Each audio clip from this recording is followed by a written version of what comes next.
Masih bersama kami di Breaking News, pemirsa, dan kita akan kembali langsung bergabung ke ruang sidang Pengadilan Negeri Jakarta Selatan untuk memantau suasana terkini dari sidang obstruction of justice atau perintangan penyidikan kasus pembunuhan Brigadir Yosua.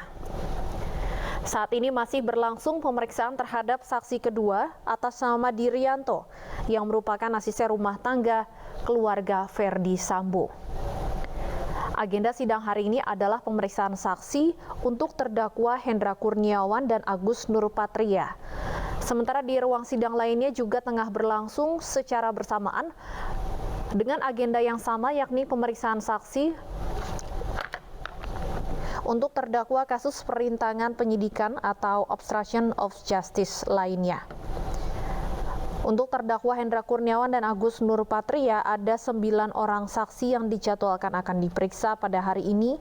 Saksi pertama atas nama Chong Chiu Fung atau Afung yang merupakan seorang pengusaha CCTV sudah selesai dilaksanakan pada pagi hari tadi. Sementara yang berlangsung saat ini atas nama Dirianto ART Ferdi Sambo masih berlangsung, dan 7 saksi lainnya yang juga akan diperiksa hari ini berasal dari unsur kepolisian. Dan pemirsa, kami juga masih terhubung dengan pakar hukum pidana Abdul Fikar Hajar. Saya sapa kembali, Pak Fikar masih bergabung bersama kami? Iya, selamat, masih Mbak. Baik, Oke. Ya Pak Fikar, 7 saksi lainnya yang nanti akan diperiksa berasal dari unsur kepolisian. Apakah kita bisa menjamin kemudian objektivitas dari kesaksian para saksi yang merupakan anggota polisi ini? Iya, saya kira persidangan di pengadilan itu merupakan merupakan kegiatan yang bersifat rasional gitu ya, artinya harus didasarkan pada kenyataan-kenyataan atau fakta-fakta yang memang terjadi. Nah, karena itu bagi mereka yang diperiksa di persidangan gitu ya, dituntut kejujurannya gitu. Nah, karena itu kemudian juga kita mengenal adanya hukum atau aturan-aturan mengenai keterangan palsu gitu. Nah, artinya apa? Artinya tidak hanya secara moral seseorang itu wajib jujur mengemukakan pendapat, dan bukan pendapat, maksudnya mengemukakan keterangannya, apa yang dilihat, apa yang didengar, dan apa yang dirasakannya sendiri. Tetapi juga ada koridor hukumnya yang menjaga, yaitu aturan mengenai keterangan palsu. Barang siapa yang memberikan keterangan di pengadilan tidak sebagaimana yang sebenarnya, dia akan dituntut sebagai telah memberikan keterangan palsu, ya, dan diancam oleh hukuman. Itu artinya memang tidak bisa orang seenaknya. Nah, karena itu ketika yang diperiksa juga adalah bagian dari atau satu korps ya dari mereka yang menjadi terdakwa, ya saya kira juga dituntut objektivitasnya, ya. Pola relasi umpamanya atasan bawahan antara saksi dengan terdakwa, ya itu mestinya diputus dalam pengertian ini sidang kalau Anda memang berat kepada atasan gitu ya, artinya akan tidak mau menyatakan keterangan fakta-fakta yang sebenarnya, ya maka Anda akan diancam hukuman.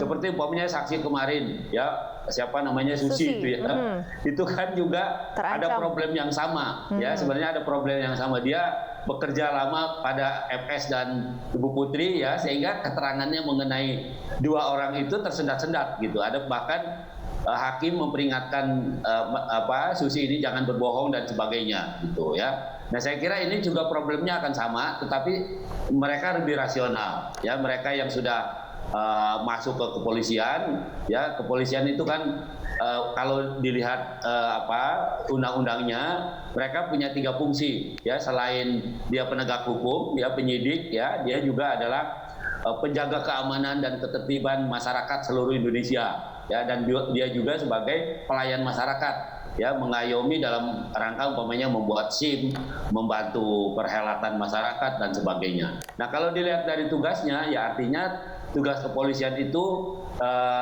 cukup berat dan cukup rasional gitu ya. Nah karena itu umpamanya kalau nanti mereka akan didengar sebagai saksi untuk menyatakan pengetahuannya tentang apa yang dilihat dan apa yang didengar dan dirasakan mengenai atasannya gitu ya. Ya seharusnya mereka juga menjadi rasional gitu. Karena di samping umpamanya atasannya sekarang sudah tidak menjadi polisi lagi karena sudah diberhentikan melalui sidang kode etik gitu ya. Jadi pola relasinya juga sudah terputus sebenarnya. Pola relasi perintah jabatannya itu sudah terputus gitu. Sehingga saya yakin teman-teman polisi yang akan menjadi saksi ini akan menyatakan keterangannya dengan yang sebenar-benarnya. Saya kira gitu, Mbak. Menurut Anda, apakah 7 saksi dari anggota polisi ini sebaiknya diperiksa bersamaan atau satu persatu secara terpisah, Pak Fikar? Nah, ini juga soal teknis ya, soal teknis.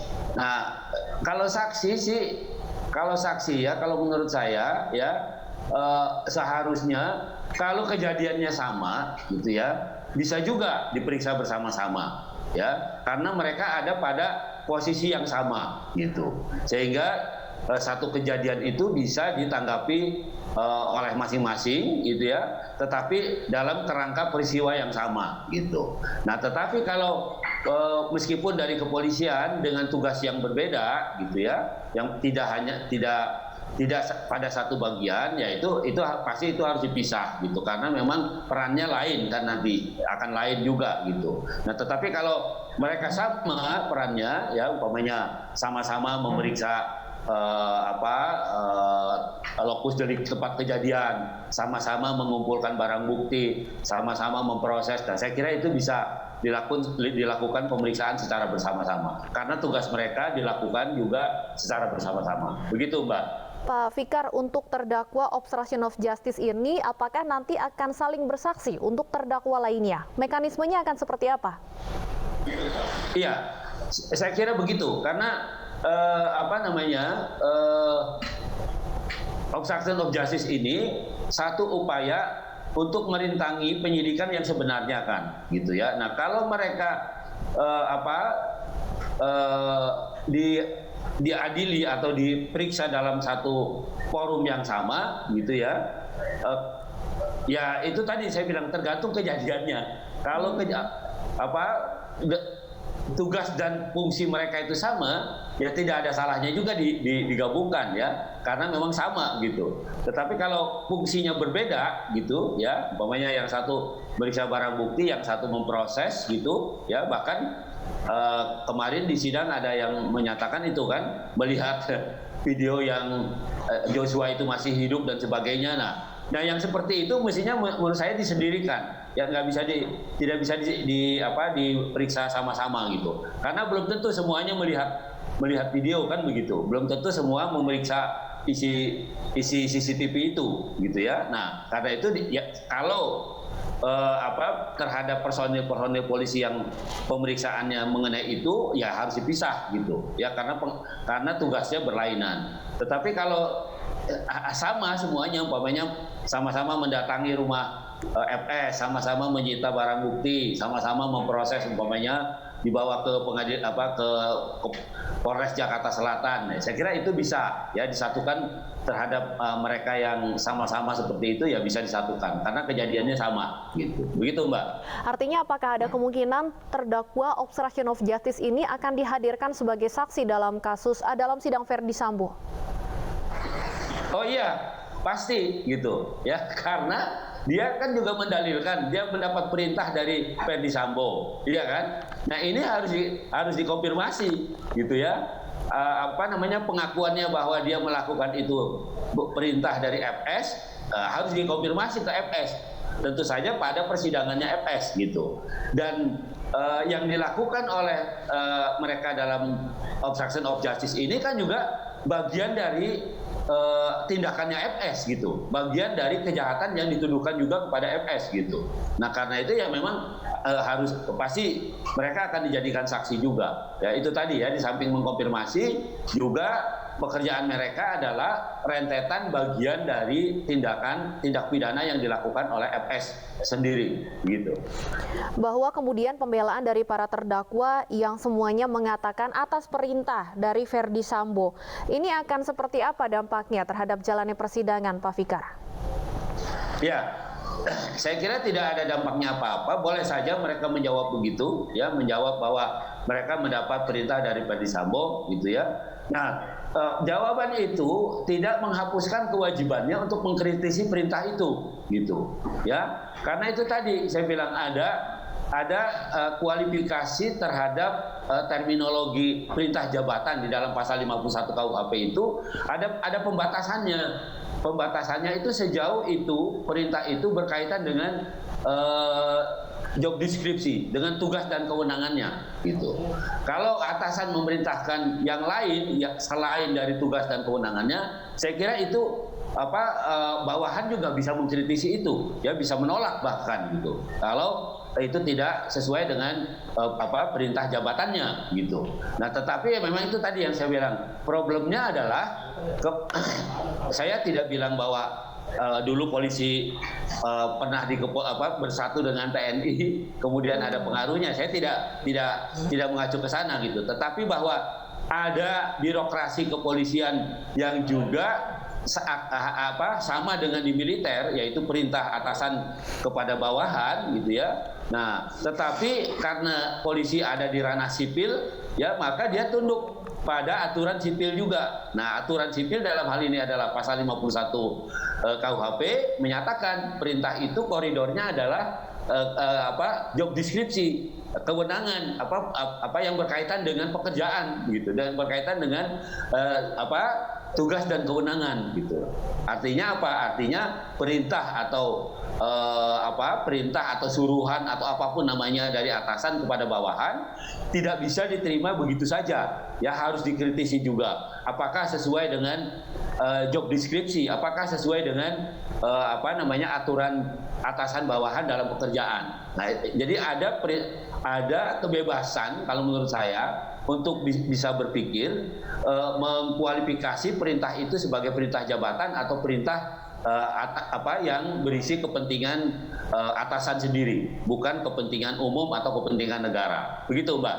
Apakah menurut Anda pangkat dari terdakwa ini seharusnya bisa berpengaruh terhadap kemampuannya untuk menolak perintah dari atasannya? Kalau kita lihat misalnya Baradae yang pangkatnya paling bawah dia sebutkan di situ, sehingga ia mengatakan sulit atau tidak bisa menolak perintah atasannya. Namun berbeda dengan seperti yang Anda sampaikan tadi, Hendra Kurniawan misalnya yang pangkatnya adalah seorang Brigjen, Pak Fikar. Iya, nah ini menurut saya penilaian ini menjadi ranahnya majelis nanti. Ya, meskipun aturannya sama, gitu. Aturan itu tidak membedakan berlaku pada yang pangkatnya rendah atau pangkatnya tinggi. Ya, KUHP ini sama, berlaku pada siapapun, gitu. Ya, pada semua orang, gitu. Bahkan pada yang tidak punya pangkat juga berlaku KUHP, gitu kan. Nah, sekarang ada yang pangkatnya rendah dan ada pangkatnya tinggi. Ya, saya kira sama pengertian perintah jabatan itu seperti itu. Bahwa yang bawah itu yang pangkatnya rendah itu menafsirkan perintah itu sebagai perintah memang atas nama jabatan yang harus dilaksanakan, ya itu kan pengertian dia, gitu. Nah, ini nanti akan diserahkan pada kearifan hakim menilai ini, ya, apakah memang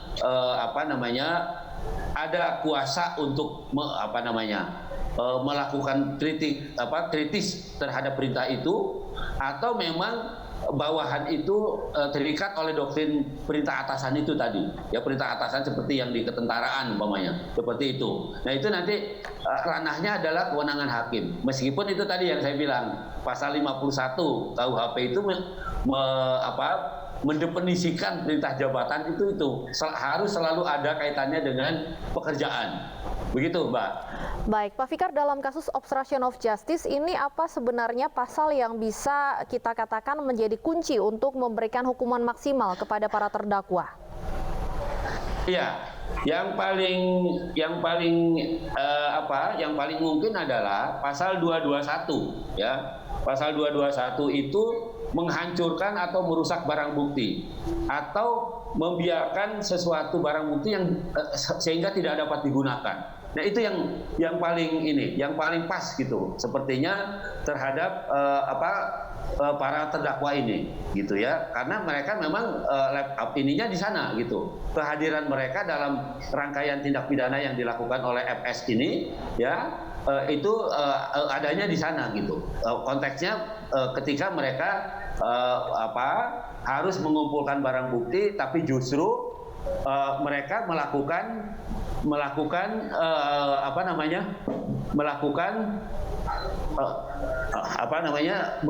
tindakan ya yang justru bisa ditafsirkan sebagai menghilangkan barang bukti, sehingga tindak pidana pokoknya tidak bisa diadili. Saya kira itu. Kalau sebaliknya Pak Fikar, apa celah yang harus diwaspadai JPU yang bisa menjadi celah untuk para terdakwa ini lolos dari hukuman? Ya, nah itu tadi menafsirkan perintah jabatan pasal 51 itu dengan konstruksi perintah seperti di kemiliteran gitu, perintah mati gitu. Nah, padahal ya perintah jabatan sebagaimana yang dikualifikasi di dalam KUHP ini adalah itu tadi ya, konteksnya adalah pekerjaan gitu. Ya, sepanjang perintahnya tidak ada tidak berkaitan dengan pekerjaan, ya harusnya itu menjadi tanggung jawabnya sendiri. Nah, karena itu jaksa saya kira bisa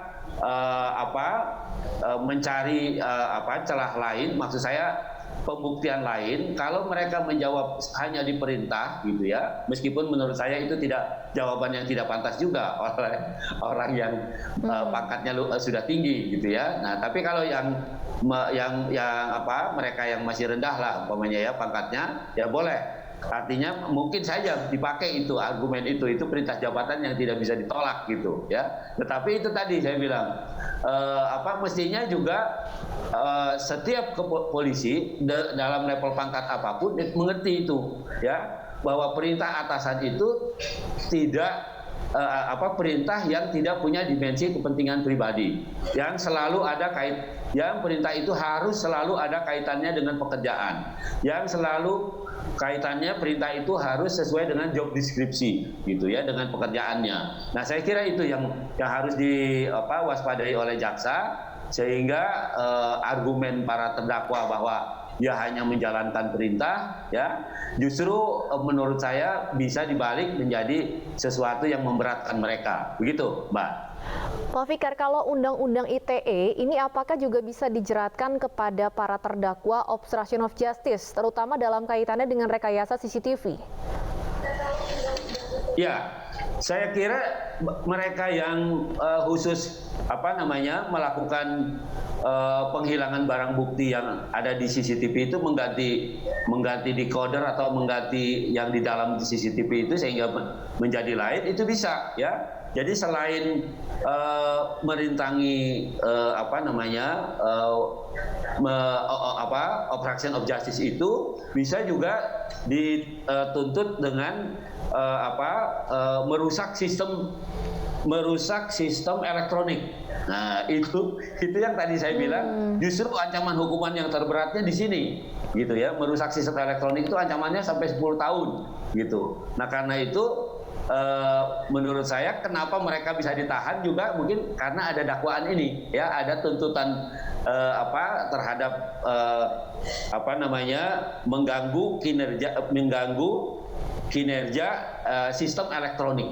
Nah, itu yang paling tinggi ancamannya. Nah, kalau yang lain, kalau obstruction of justice itu kan 1 tahun 4 bulan, 1 tahun berapa bulan gitu ya.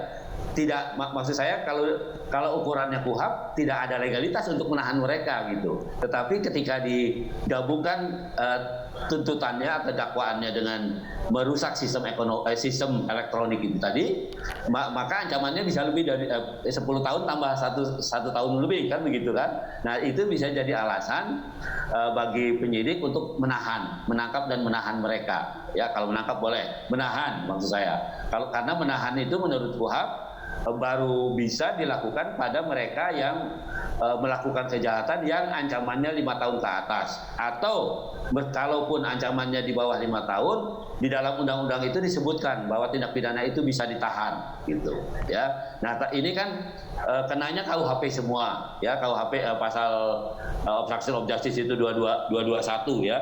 Nah, karena itu kalau dakwaan hanya 221 itu mereka nggak bisa ditahan, nggak bisa ditahan, sehingga tidak bisa intens itu pemeriksaannya. Nah, karena itu kemudian ditempelkan itu ya, dakwaan atau tuntutan mengenai mengganggu kinerja sistem elektronik. Nah, yang menurut Undang-Undang ITE ya pasal 49 ancamannya 10 tahun dan dendanya 10 miliar. Nah, karena itu mereka bisa ditahan, ya ditahan dan bisa dimintai keterangan dengan jelas dan seterusnya. Itu sampai kemudian dibawa ke pengadilan. Karena untuk pasal 221 tadi justru ancamannya di bawah 5 tahun, sehingga seharusnya tidak bisa ditahan kalau hanya dijerat dengan pasal tersebut, Pak Fikar.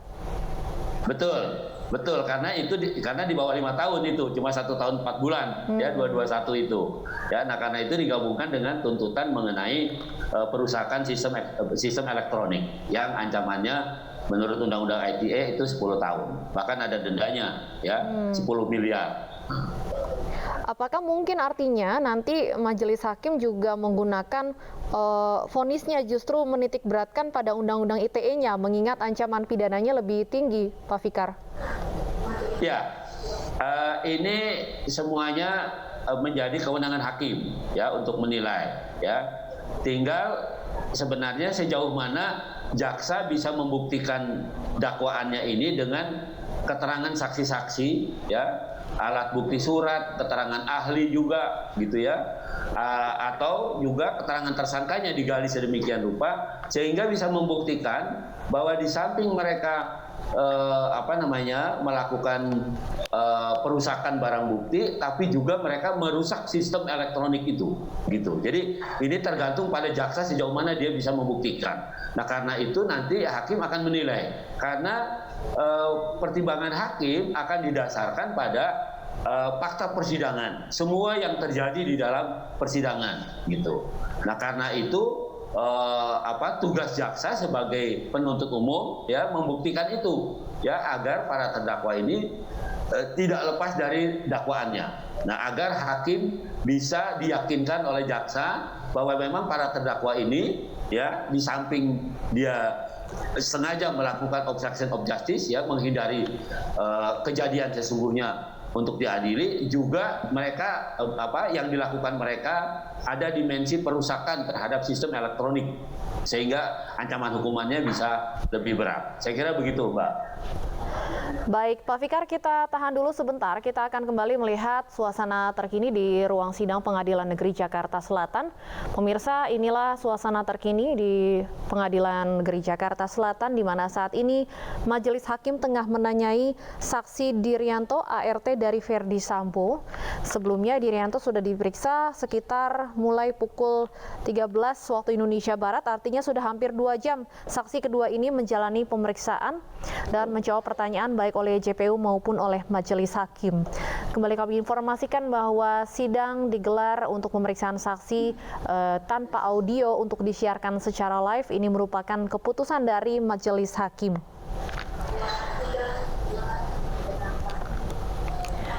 Sebelumnya dalam kesaksiannya hari ini, asisten rumah tangga Verdi Sambo Dirianto juga mendapat cecaran pertanyaan dari jaksa penuntut umum. Pasalnya Dirianto terkesan menghafal setiap jawaban yang diberikannya dalam persidangan. Dan berikut kami hadirkan cuplikannya.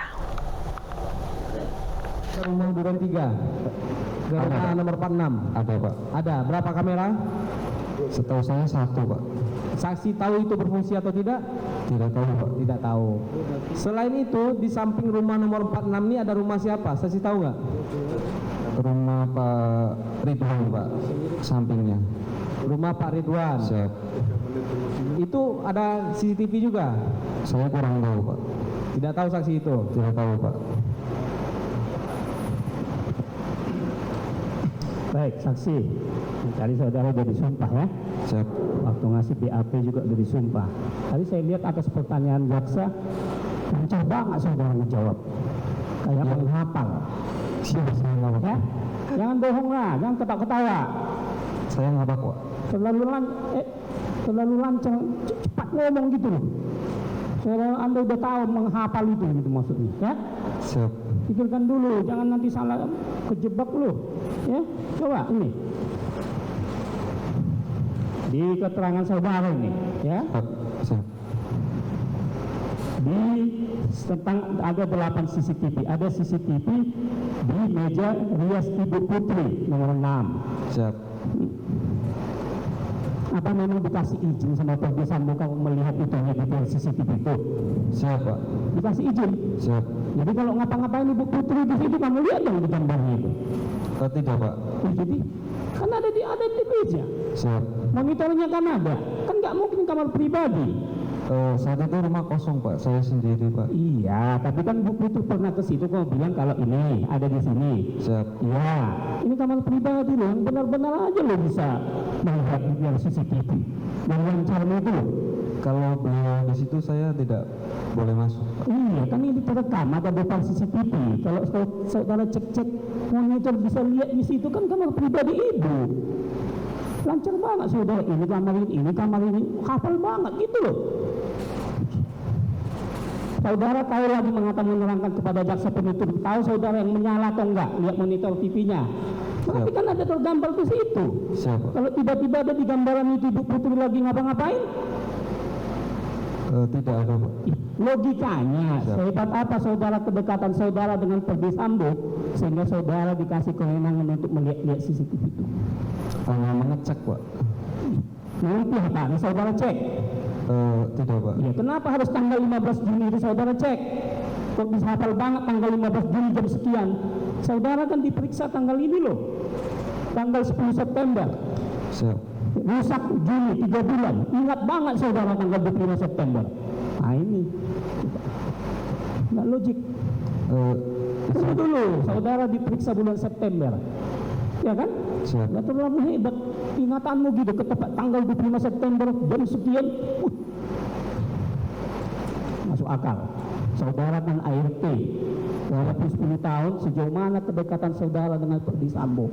Siap. Sementara korban Yosua dalam BAP saksi-saksi di berkas ini, ya kan? Begitu dekatnya, Iya, Pak. bisa mengecek CCTV itu. Saudara coba, ART coba, ya, jangan bohong-bohong lah. Aduh, terlalu lancar saya lihat jawabannya. Mau jawab, saya gitu loh, ya. Iya, Pak. Pendidikanmu apa? Sama, Pak. SMA. Sejauh mana saudara tahu tentang teknologi? Kurang begitu, Pak. Iya, sama kita gaptek. Siap. Makanya lancar banget saudara menjawab tadi. Ini 8 segala macam, 8 monitor DPR, gelap segala macam. Berarti kan saudara lihat monitornya. Siap. Apalagi di kamarnya Bu Putri loh. Ini si Jenderal Bintang 2 loh. Siap. Ini hati-hati jawabnya. Lalu lancar saudara jawabnya. Ya, jangan bohong. Siap. Di penyidik boleh saja, saudara ini di persidangan saudara udah disumpah. Saudara diperiksa tanggal 10 September 2022. Ya, Siap. kejadian 25 September. Hebat banget. Ingatanmu langsung tanggal 25 September CCTV di rumah Perdi Sambo rusak. Saya aja udah S2 saya ingat lagi kejadian 1 bulan yang lalu. 15 Juni, Pak, izin. Iya, 15 Juni rusak.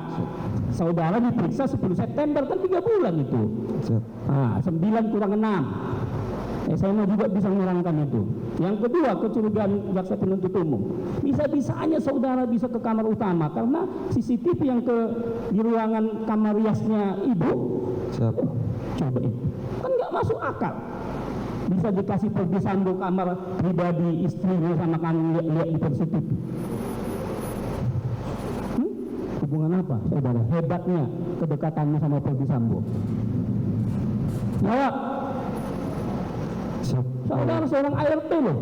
Iya, Pak. Adik istrinya beliau itu saja, adiknya Bu Putri belum tentu Bisa melihat-lihat itu, apalagi saudara orang lain, walau sudah 10 tahun.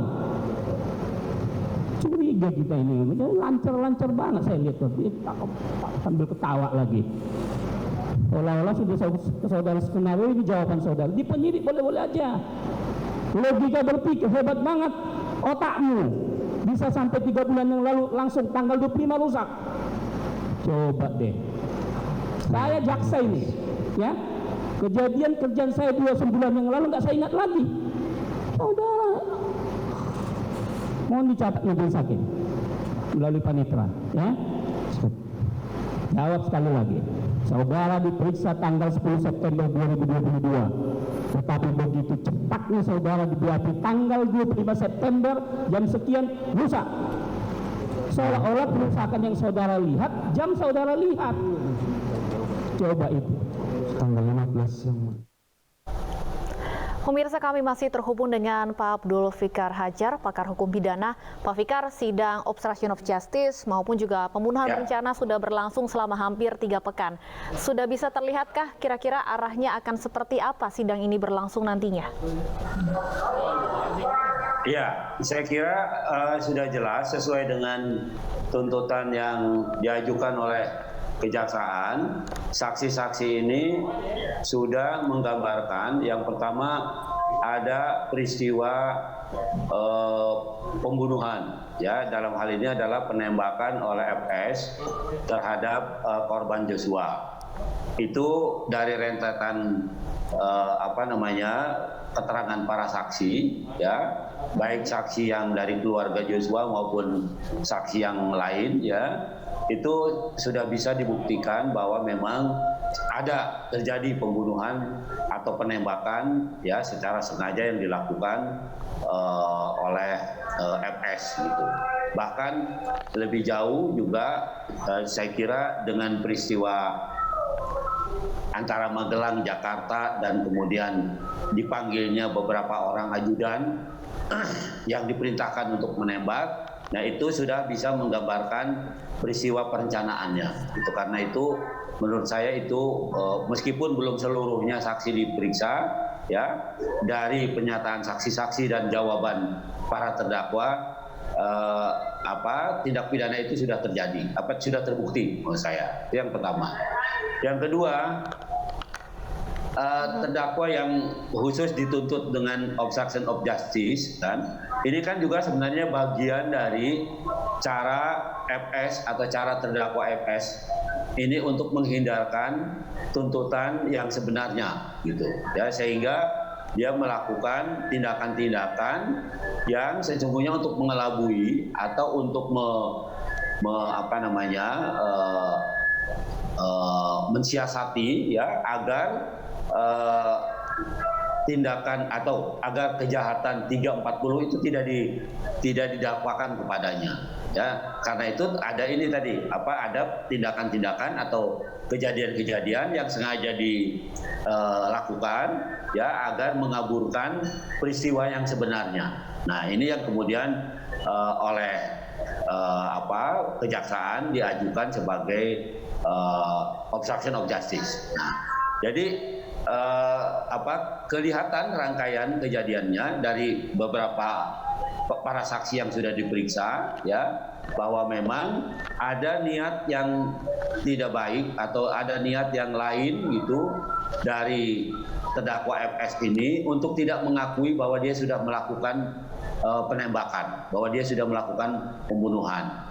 Dengan adanya pemeriksaan terhadap mereka yang dituntut obstruction of justice itu membuktikan bahwa sengaja perbuatan itu dilakukan untuk mengelabui peristiwa yang sebenarnya. Nah, itu yang sudah tergambar itu.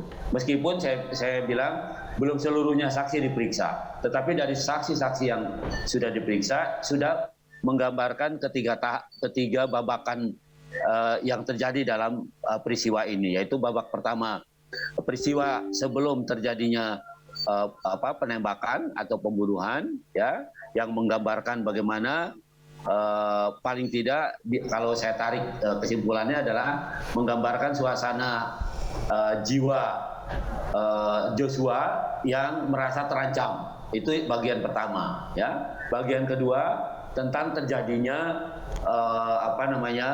penembakan itu sendiri, ya. Tentang terjadinya rencana pembunuhan dan terjadinya eksekusi penembakan itu sendiri. Nah, ya, bagian ketiga adalah pembuktian yang kebanyakan dijelaskan oleh saksi-saksi dari pihak keluarga Joshua, yaitu bagaimana mayat Joshua itu ketika dilihat, yang awalnya tidak boleh dilihat, yang kemudian ketika dilihat ternyata tidak sesuai dengan apa yang dikemukakan oleh yang pengantarnya, yaitu terjadi tembak menembak. Tapi justru dari mayat itu bisa dibuktikan bahwa Joshua itu adalah korban penembakan, ya, korban perencanaan pembunuhan, gitu ya. Karena umpamanya dari letak-letak luka yang ada, ya, termasuk ada luka yang di belakang kepala, ya, tempat penembakan di belakang kepala, itu menggambarkan bahwa memang sudah terjadi tindak pidana pembunuhan yang direncanakan. Nah, itu yang dari rangkaian saksi yang sudah diperiksa, ya, saya kira sedikit banyak sudah bisa menggambarkan itu, ya, 3 babak peristiwa sebelum, pada saat penembakan, ya, dan pada saat sesudah penembakan, situasi pada saat sesudah penembakan. Saya kira itu yang bisa digambarkan. Baik, tentunya kita akan bersama-sama terus memantau jalannya sidang hari ini maupun juga sidang lanjutan pekan depan. Pak Fikar, terima kasih banyak sudah meluangkan waktu bersama kami untuk berdiskusi di Breaking News. Sehat selalu, Pak Fikar. Pemirsa, Breaking News masih akan kembali sesaat lagi usai jeda berikut bersama rekan saya Baby Kristami. Tetaplah bersama kami.